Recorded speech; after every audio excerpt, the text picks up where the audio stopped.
Hello busy guys, అందరు ఎలా ఉన్నారు? అమ్మ గోరుముద్ద ఎంత రుచిగా ఎంత కమ్మగా ఉంటుందో, సో అంత కమ్మగా ఈ గోంగూర పచ్చడి ఎలా చేసుకోవాలో చూపించేస్తాను, వచ్చేసేయండి. ఫస్ట్ ఇక్కడ నాకు గోంగూర అయితే దొరికింది. ఇది ముంబైలో మరాఠీలో అంబాడిక బాజీ అంటారనమాట. సో ఫైనల్ నా గోంగూర దొరికిందనమాట.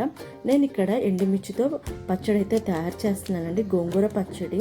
ఫస్ట్ ఇక్కడ ప్యాన్ తీసుకొని అందులో ఆయిల్ అనేది వేసుకోవాలి. అండ్ కారానికి సరిపడ్డ ఎండుమిర్చి అయితే తీసుకుంటున్నాను అనమాట. దాంట్లో కొంచెం నేను జీలకర్ర అనేది యాడ్ చేశాను. కొంచెం ఫ్రై అయిన తర్వాత అదే ప్యాన్లో కొంచెం ఆయిల్ వేసి గోంగూరని ఇలాగ మగ్గించుకోవాలన్నమాట.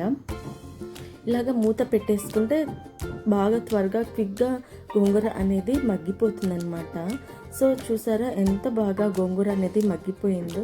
కొంచెం అయిపోయిందనమాట గోంగూర మాత్రం. దీన్ని చల్లార్చుకోవాలి. తర్వాత పక్కన పెట్టేసి ఎండుమిర్చి, జీలకర్ర, అందులో కొన్ని వెల్లుల్లి రెబ్బలు, రుచికి సరిపడ్డ సాల్ట్ అనేది యాడ్ చేసేసుకోవాలి ఇక్కడ.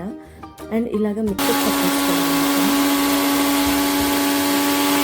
చల్లార్చుకున్నటువంటి గోంగూరని కూడా ఇందులోనే యాడ్ చేసుకోవాలి. తక్కువ ఇంగ్రీడియంట్స్తోనే టేస్టీగా చేసుకోవచ్చు.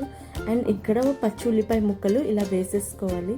అండ్ ఇక్కడ నేనేంటంటే సేమ్ అదే ప్యాన్లో నేను పోపు అనేది యాడ్ చేసుకున్నాను అనమాట. కమ్మటి గోంగూర వేడి వేడి అన్నంలో నెయ్యి వేసుకొని తింటే చాలా టేస్టీగా ఉంటుంది. ఒకసారి ట్రై చేయండి. అండ్ ఈ రెసిపీ కానీ మీకు నచ్చినట్లయితే ప్లీజ్ లైక్ చేయండి, షేర్ చేయండి అండ్ సబ్స్క్రైబ్ చేయండి. Thank you so much for watching.